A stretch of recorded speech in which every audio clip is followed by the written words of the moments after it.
Hi there, rawandwell friends.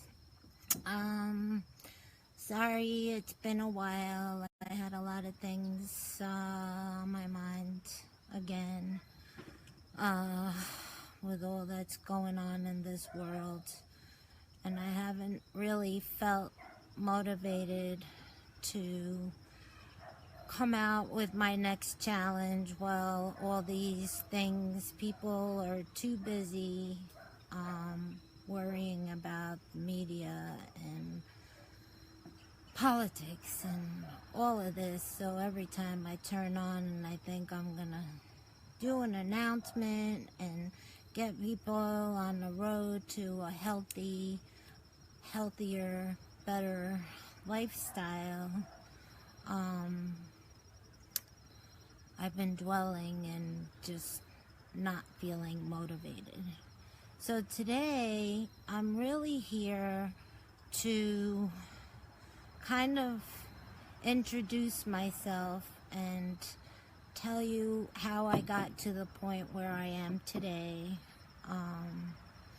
as a vegan, mostly raw, and the path that I took to get to where I am. So I was born in Portugal, and I lived in a household where I was the only child, and my mom cooked all 3 meals, went shopping for all 3 meals daily, and everything was cooked fresh, and it came from the market, the local market, and from a deli that my grandfather owned. So everything was fresh and tasted good, and we ate seasonally because that's the way it was done. So at 10 years old, my family and I came here. So my parents and we came here, and my mom and I especially noticed right away, why is there strawberries in February where that's not the season? There's 2 feet of snow outside. How could strawberries grow? So we didn't understand, but these things were in the supermarket. So simple strawberries, just when we brought them home, it was like, these aren't strawberries. What is this? It doesn't taste like strawberries. But we didn't know the background and why we had strawberries in New York in February when there's 2 feet of snow and nothing is growing, obviously, because the ground is frozen. So how could anything survive and grow? Where is this food coming from? So all of that was always on my mind, but we kind of, you get caught up in the day-to-day life, and everything is different. You only have an hour for lunch opposed to 2 hours. Both parents are working. I have school and activities and things, but we always had dinner together. No matter what, we had to have dinner together. But I saw other families as I was growing up, as one ate at this time and one ate at that time, and everything was so messed up, and the divorce and everything is just so overwhelming to somebody that grew up in a different culture. So anyway, how did I get to be a chef? Well, at 13, my dad opened a restaurant, and I was in the restaurant business since I was 13 years old. I started as a coffee girl. It was an all-male staff at my dad's restaurant. I was the only girl that worked there, and I solely worked this humongous espresso machine. I had piano players and all this very high-end restaurants. And that was when I was 13. So I did that job, and then I did every job in the restaurant business you can name before I even graduated high school. I was a bus girl, I was a coke girl, I was a bridal hostess in a catering hall, until I realized that bartending was the way. So I started bartending at 18 years old, in the Hamptons in New York, which is a summer spot where people with money from the city come in and they have summer homes for the weekend so they can enjoy the beach and a nice quiet home, but it was at the time a very partying town. So I worked as a bartender in one of the beach clubs, which was outdoors, and if you grew up in the 80s, you realize how much drinking, my goodness, it was just crazy. So, my dad passed away my first semester of being at NYU. So I started at NYU, and after my first semester, I couldn't afford it. So that's when my bartending kicked in, because I had to now pay for school and also help my mom sustain this home, because my dad was 48 years old when he passed away. So from back then, we were already, as the doctors were saying, ooh, have margarine, not butter, the real thing. And my mom was like, we only use butter like every once in a while. Everything is cooked with olive oil, and we're pretty healthy. Unfortunately, my dad's heart attack killed, his first heart attack was a massive heart attack that killed 80% of his heart. So he had his left wall, outside wall, and his right inside wall that worked, and that's all that was pumping his heart for 5 years. And we didn't really listen to the doctors, and the doctors were in awe because they gave him at the most 6 months to live, because such a young body with such strong organs, his body required a lot more pumping. So he was pretty much just, he couldn't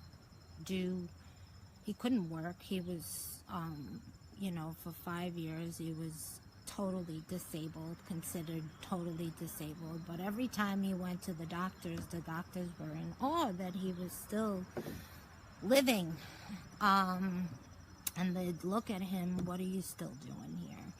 Kind of thing. Because we didn't listen to what the doctors were saying, to eat low fat this and low sugar this. We never ate any of those things, really. We always ate healthy. Unfortunately, I believe he had very bad car accident, head-on car accident, and he had 2 surgeries and 2 blood transfusions within 24 hours, because they opened him up, and they found that he had ruptured intestines from the seatbelt. But at the same time, they didn't see that he had ruptured his gallbladder. So he came out of one surgery and went right back in for a second one, because he was, bile was coming out of him and all these things. So basically, that killed most of his heart, I think, because of being under twice, and he had very rare blood, and all the blood transfusions and all of those things, I think, put so much stress on his heart, where he had heart disease, and it just happened 6 months later. He had a massive heart attack. He wasn't overweight. He was in amazing shape. His entire life he was naturally muscular, didn't have to work out, etc. So anyway, that's about my dad and what I did for being able to afford going to NYU. I, at the time, was studying languages, so I speak 7 languages. That was my major, with a minor in dance. The great thing about me having to go from NYU to a local college was that I met a dance teacher in the dance program that saw something in me, and she said, you need to meet somebody. And she sent me to Martha Graham, and I guess what she saw, Martha Graham also saw, and I danced under Martha Graham for 5 years, and still bartending on the weekends, dancing full-time pretty much, and going to school full-time to be able to get my education. So basically, when I got my master's, I'm a few credits away from a PhD in languages with a master's in dance, and still bartending. Took all the tests in the Supreme Courts, which was my dream. I wanted to be a Supreme Court interpreter and help people that didn't speak the language to be able to have a fair trial in the Supreme Courts. That was a short dream. I got my degrees and I did what I had to do, and I don't regret a day in my life. But I realized that I would have to sit in for 6 months at the courts and just sit in, not get paid, to get the training after, to learn how to conduct myself and how to speak with court terms. So I had to also learn those terms in the different languages that I was applying for. I had passed all the tests, and believe it or not, I failed the Portuguese test, which is my native language and was my major. So kind of funny that I failed because the test was conducted in Brazilian. A lot of people don't know that Brazilian and Portuguese are no longer the same language. It is a dialect derived from the Portuguese language.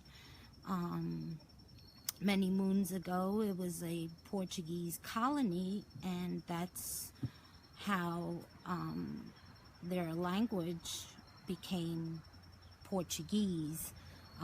They had to learn that in school, but each village really had their own dialect. So it's not the same language, and when your brain is connected to a certain language, you're expecting that exact language. So I failed the test. I had to take it again, which really brought me down. And I was making killer money in the restaurant business.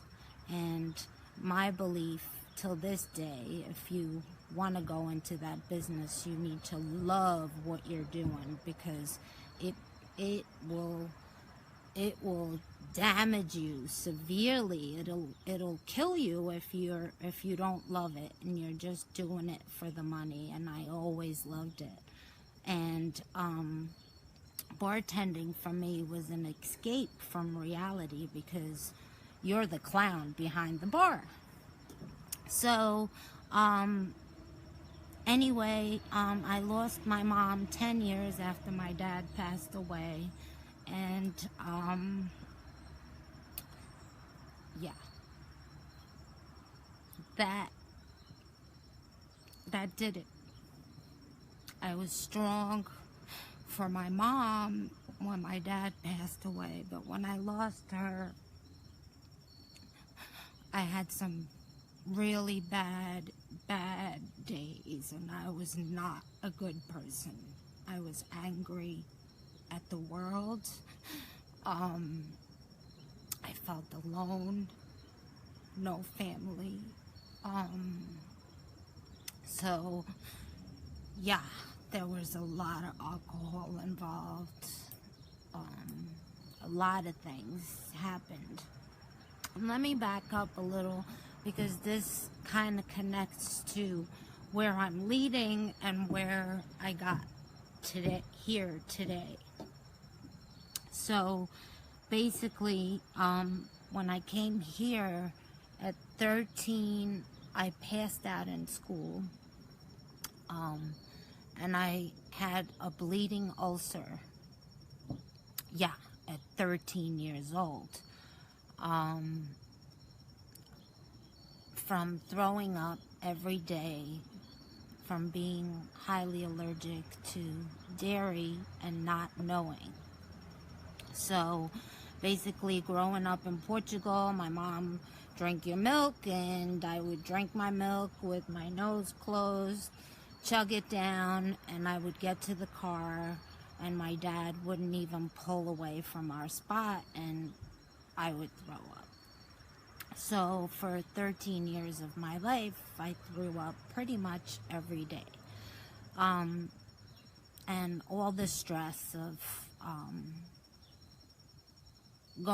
being from another country, and getting picked on, and you think black people, white people are racist against black people, and why those kinds of conversations get me angry, because there is no such thing as racism. It's just kids are nasty. People are nasty. They need to, in order to feel better, they have to put others down. And if you're different,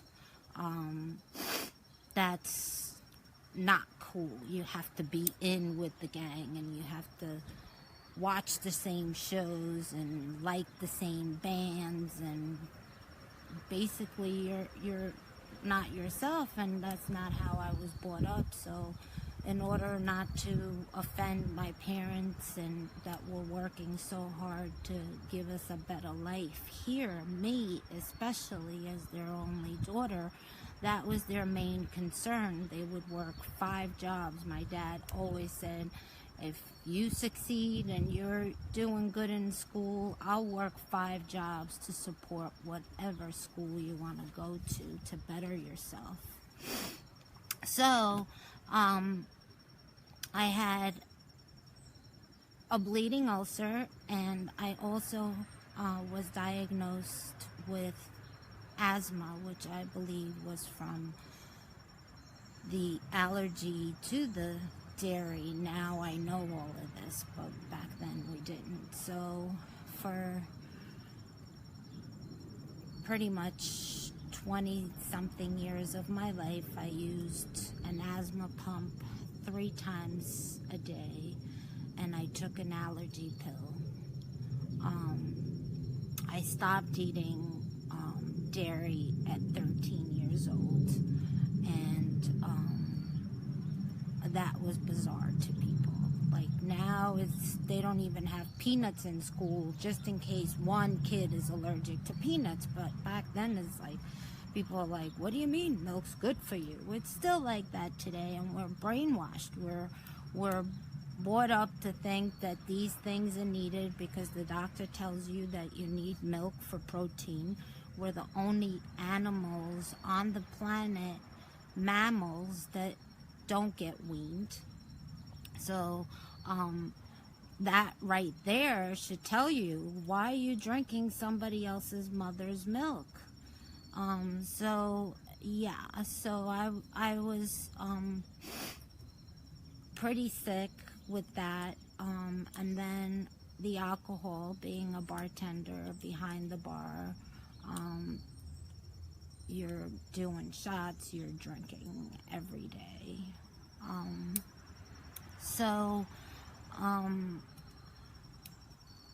I had a lot of stuff going on, and when my mom passed away, I became very angry, like I said, etc. So I decided that I needed to get back to reality and get out of the restaurant business. I was 33. I was competing for jobs with, 21-year-olds. I started coloring my hair and, trying to do all the right things so I could still get a job as a bartender. But enough was enough. So I decided I had three choices: either go back to Portugal and restart my life there, or redo my kitchen, or go back to school and get my PhD and get my shit together and become that interpreter.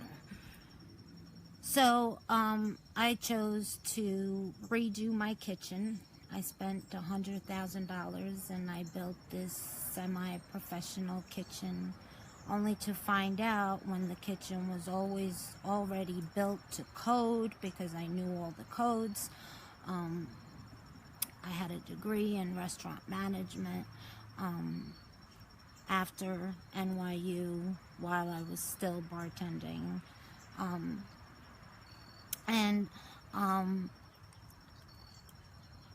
I decided this is what I want to do. My mission at the time in 1999, when I opened my business, was to teach moms how to either cook real food for their babies, or I would make it for them and I would deliver, or they would pick it up. And also hors d'oeuvres. So at the time that I took my restaurant management, I also became a chef. So the concentration on that was in culinary skills. So I'm French trained chef. So that took a lot of work. The creating websites and things like that. At that time, computers, we didn't have what we have today, and the resources that we have today, social media, nothing like that was really around. So I pretty much worked at Williams-Sonoma as a chef while my business took off, and I did that part-time. I babysat for a friend's kids on the side as well as my business took off. I put flyers out.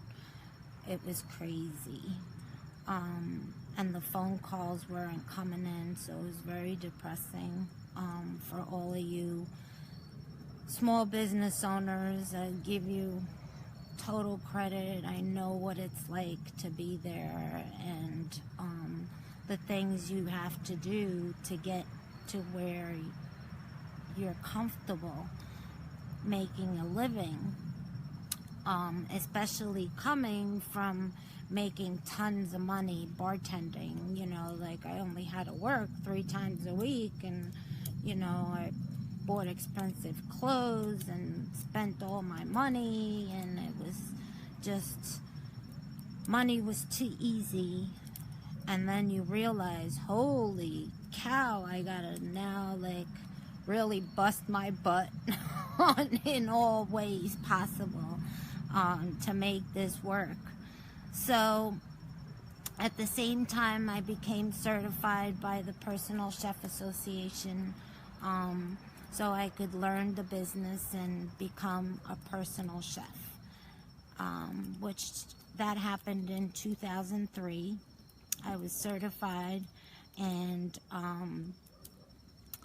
I was the for the local chapter of the association. I was the secretary for 3 years. So I did a lot of things.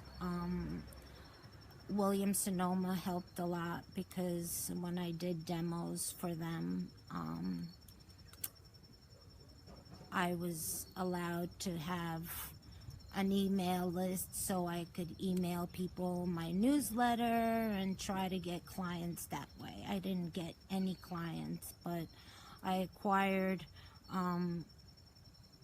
something that I thought I was never capable of doing, and I realized that I was good at it, and that was teaching people how to do what I did in an easy way, and how to use these products from Williams-Sonoma. So I would, you know, won a lot of contests because I sold a lot of stuff because of my delivery of the product and learning it before I would bring it home and see how it worked, and came up with recipes. So all that work that I did, they allowed me to be able to collect email addresses. So I worked there, and little by little my business started taking off, and my mission then was to bring people back to the table, so people could have a healthy home-cooked meal that they can enjoy as a family, because I realized people weren't cooking. It wasn't being passed down from their moms and their grandmas like I grew up. And, you know, by 7 years old, I was peeling potatoes and starting dinner for my mom, whatever. So that was always in my life, and my dad here was a chef. So I did a lot of parties. I then acquired some clients that were steady clients, weekly clients, and those clients had dinner parties. So I did dinner parties that had guests like the owners of the Mets and things like that. I was written up in a Japanese magazine, local newspapers, and my business started taking off. And then that steady client had a gluten intolerance. The husband did. And that's how I started getting into the special diets and realizing that food had something to do with how our bodies work and why all this sickness all of a sudden. And I started watching documentaries, and my business became more organic when available. Back then, at that time, organic was very sparse. There was maybe like one farmer's market during the growing season, where now there's like one every day of the week. You just have to travel a little bit. We have Whole Foods. We have so many options for organic. So because of that client, I then had clients. I started specializing in special diets. So I studied a lot about special diets, and I no longer was just a personal chef. I stopped doing dinner parties, less cooking classes.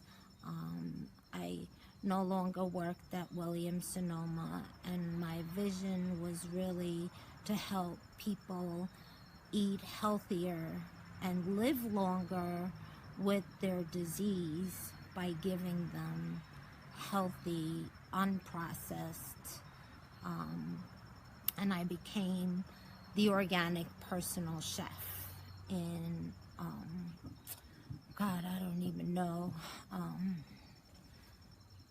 so long ago.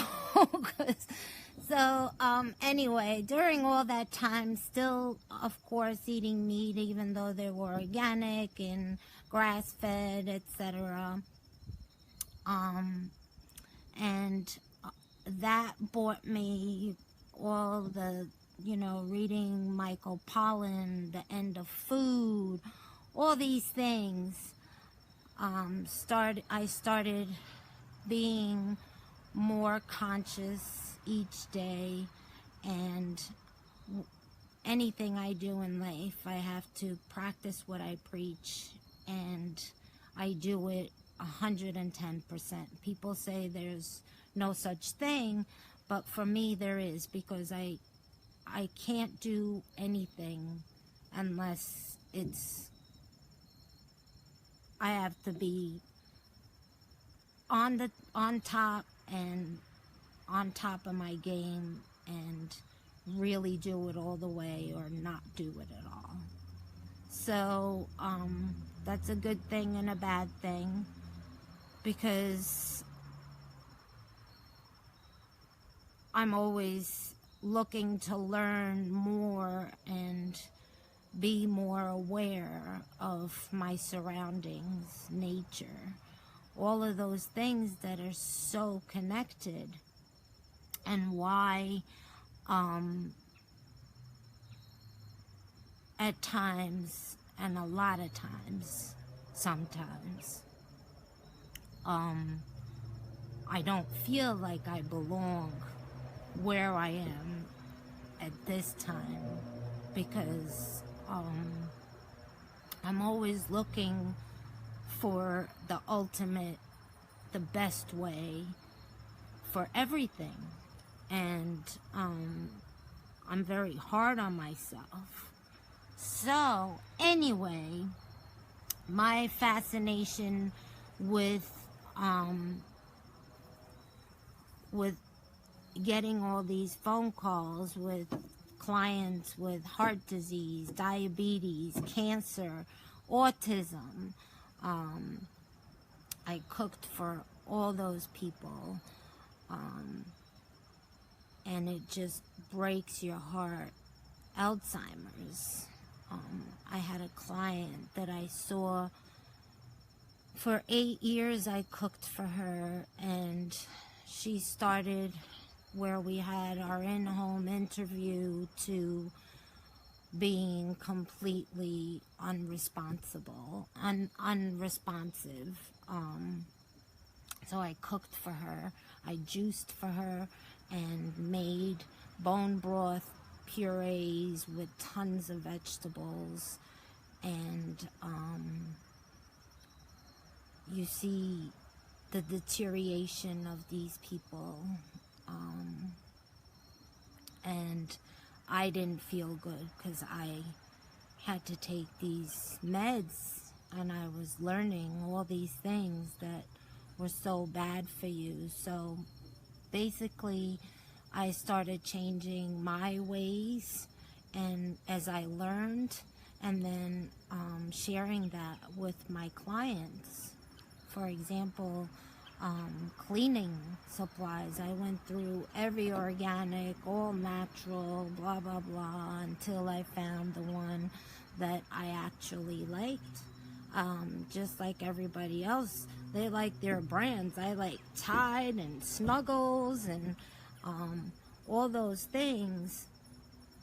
So the more I learned and the more I read and the more documentaries, I decided I was gonna be a raw vegan. I wanted to learn about the raw vegan diet and become a raw vegan certified chef and nutritionist. So it's gonna be 8 years in January. I decided after I got my certificate that I would do a 30-day juice fast. And I told my husband about it, and he said, I'll do it with you. Once he said that, the next day I was in the supermarket, and 30 days went to 72 days. I lost count at that time, and we were already on the road to do our first liver flush. So I think we went maybe another month, because we did the parasite, we did the gut flora, the whole 9 yards, and did our first liver flush. And I never ate meat again after that. I did have some fish and some eggs after our liver flush. But once, so let me tell you about my husband. At the time, he was on blood pressure medicine. He was borderline diabetic, and he was on cholesterol medicine. Within 3 weeks of our juice fast, he had a doctor's appointment, and he went to the doctor, and his blood pressure had to be taken 3 times by the nurse and then again by the doctor, because they couldn't believe it, because for 5 years he was on these meds and his numbers were still the same.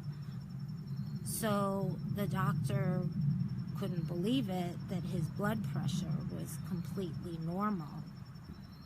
So at the same time, with those meds, every 6 weeks you have to get blood tests to make sure the levels are good, and this and that and the other thing. And I was already in the know about all these meds and the side effects on what they do to you. It's just a band-aid to what's really going on. So basically the doctor was like, so what are you doing? He's like, I've been juicing for 3 weeks now. And he's like, oh, really? So what do you have for breakfast? Juice. Oh, what do you have for lunch? Juice. And dinner? More juice. As much juice as I want, but it's been juice for the past 3 weeks. So basically, he went off his meds soon after that, against the doctor's wishes. And we did our first liver flush, and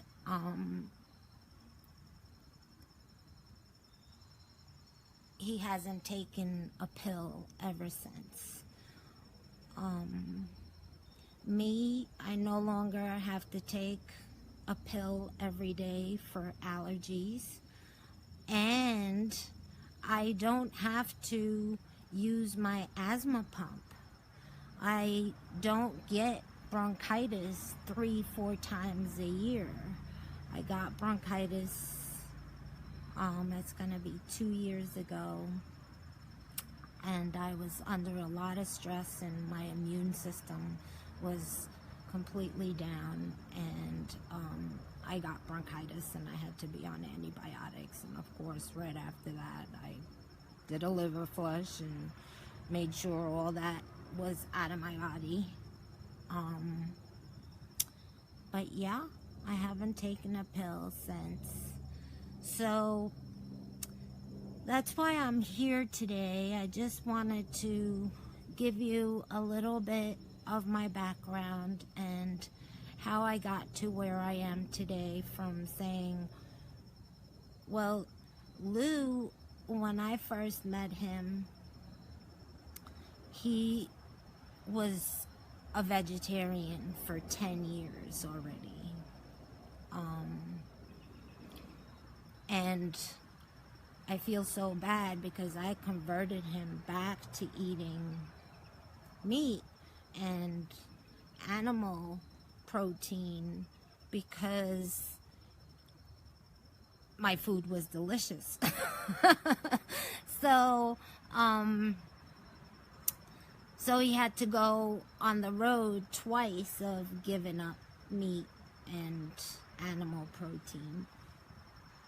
So basically now, why I'm here today and why I'm telling you all this history is I just want you to know how I got here, why I'm mostly raw vegan, even though in the winter I do eat some cooked food, but we do our juices throughout the day, and then we might have a cooked meal. And we change things up, but twice yearly we do our liver flushes and our parasite flush and all of that, and our kids do it with us. Our 2 little white dogs do it with us. And I wanted to give you my history so you know, like, who's this lady that's telling me to drink lemon water first thing in the morning? My mission where I am today is I want to share this lifestyle with as many people as are willing to be part of it, or are on that road to wanting to be a healthier and nourishing our body, instead of looking for a quick fix, a band-aid that's not treating the root cause, which is basically what we're putting in. So I'm past the point where I want to shove it down people's throats. I'm here for those that want to get on that road, or to inspire those that are willing to listen to do these small changes. And that's why I got here today and wanted to make all of this clear to those that started watching my live videos that I started, and that did the lemon water challenge with me. As I get ready to do the next challenge, I want you to know a little bit about me and where I came from. There's a lot more there. I'm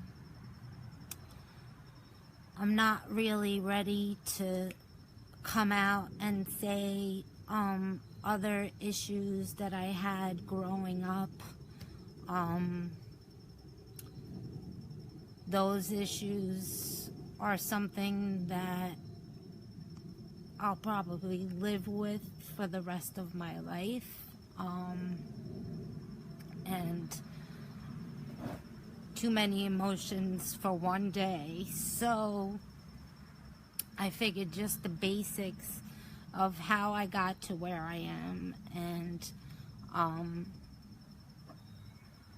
what my mission is, and that is to just maybe coach you little by little, no matter what. You could be a vegan and still follow what I call a SAD diet, an SAD, Standard American Diet, which is mainly processed food that has zero nutrients. The reason why everything now is fortified with this, and because, you know, I always say, when they say low fat and low sugar, it's a shitstorm waiting to happen, because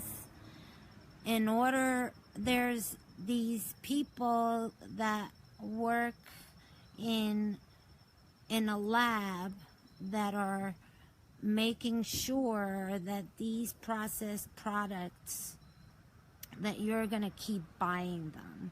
And if the trend is eat low fat, they're going to take the fat away, but in order for your palate to still accept that same product in a low fat manner,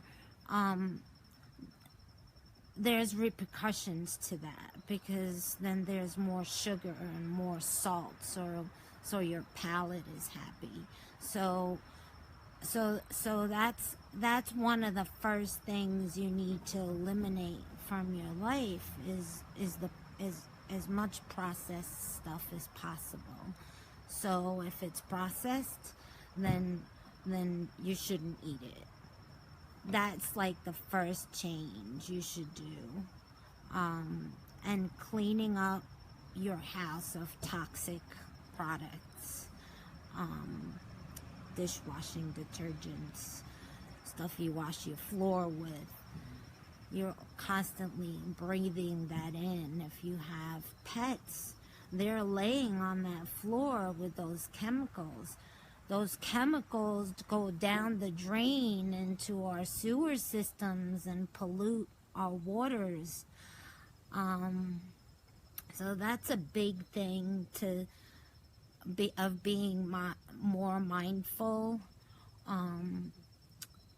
and love the earth that you live on, because without it, we can't exist. And the other thing is transitioning over to organic as much as possible, because all these chemicals in our food and the genetically modified foods, I've been walking against Monsanto and marching every year since the first march in New York.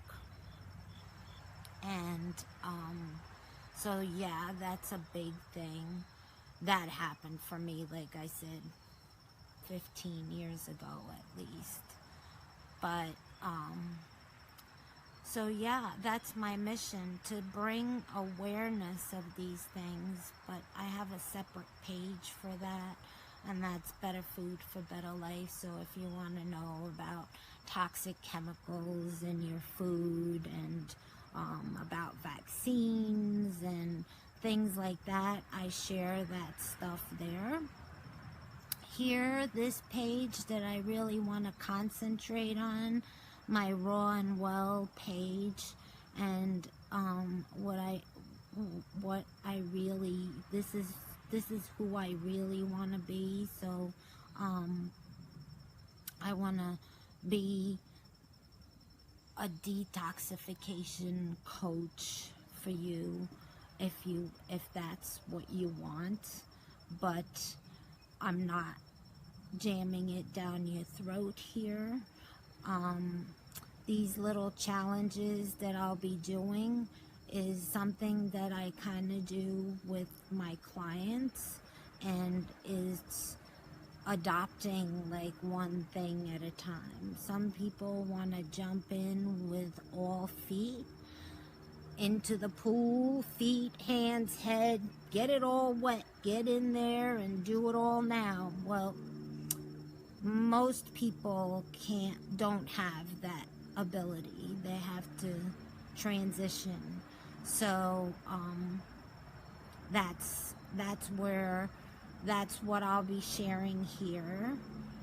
So I will announce the next challenge. I hope the ones of you that followed the lemon water in the morning, that you're still doing that you took that one day off and then restarted on day 9 and have been doing that no matter what, if you're vegan, if you're whatever, just doing that one thing in the morning is a big step.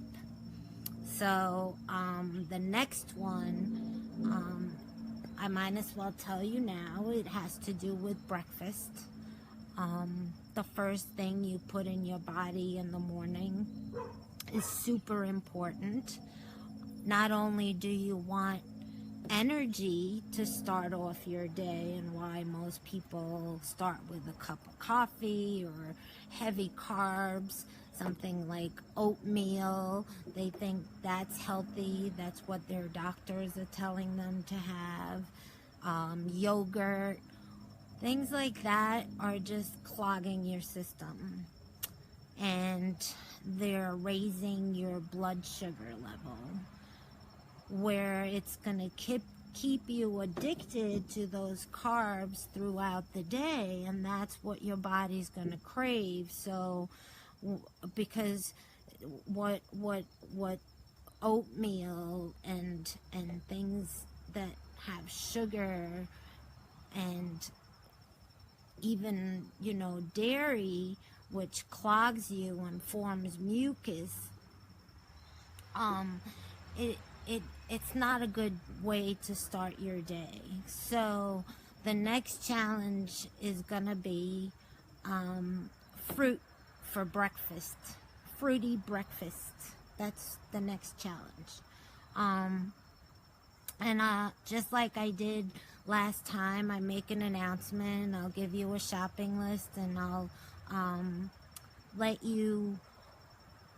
give you a few days to get yourself together, and then every morning I'll come on and tell you what I'm having for breakfast, and the benefits of eating fruit first thing in the morning on an empty stomach. That's something you could do, and then whatever else you do the rest of the day, just like I told you with the lemon water, well, now we're adding something to that lemon water, and I will show you how to do that, and how to shop for it, how to wash your fruit, and all those things that are involved with being prepared and having that fruit available and ready to go, so you could have the best morning and be full of energy for whatever your job is, and whatever you're gonna have for the rest of the day. So that's the story today. I'm gonna leave you with that, and like I said, I'll be making an announcement on the fruity breakfast challenge and give you a shopping list for that, like I did for the lemon water.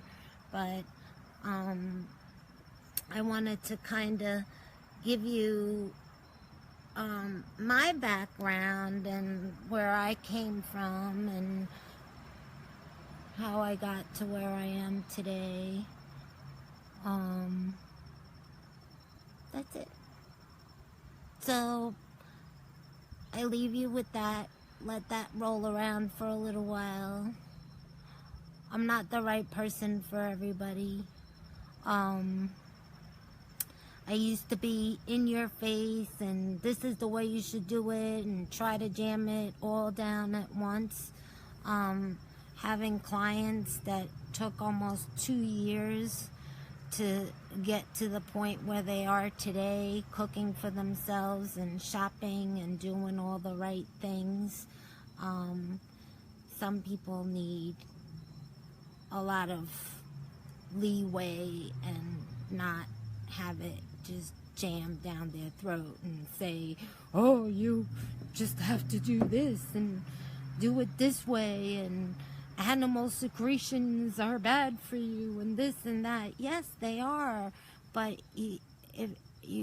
I don't want to lose you altogether. I want you to at least incorporate these things and start your day in a positive way,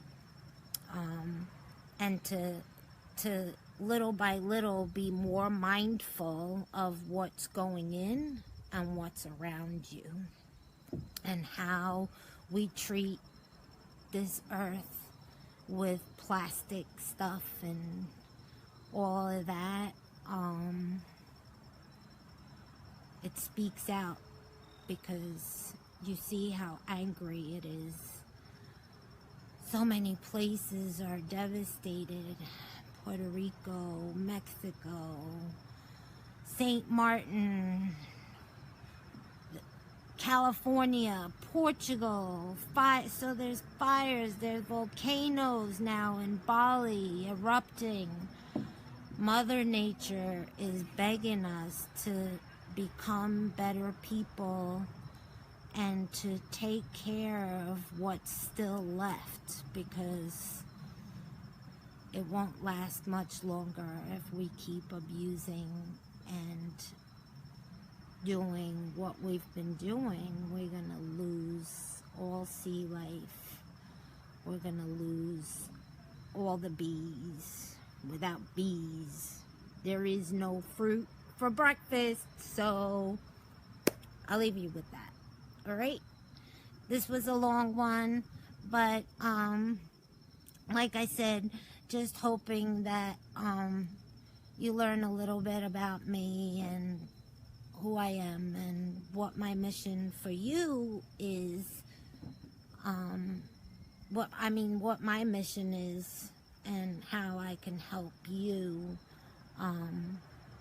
perhaps be just maybe 20% healthier. That's a big thing. Just by doing little things here and there, it really helps out. So that's it for today. Like I said, I'll be back soon.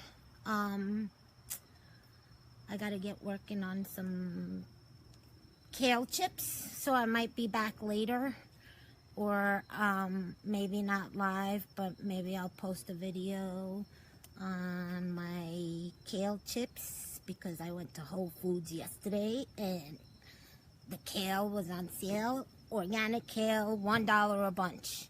So I got 16 bunches. Oh boy, there's gonna be a lot of kale chips. And I have 2 dehydrators now, so that's gonna be a good thing. So maybe I'll do a quick video on that. Otherwise, like I said, I'll be back soon for the fruity breakfast challenge. Bye for now.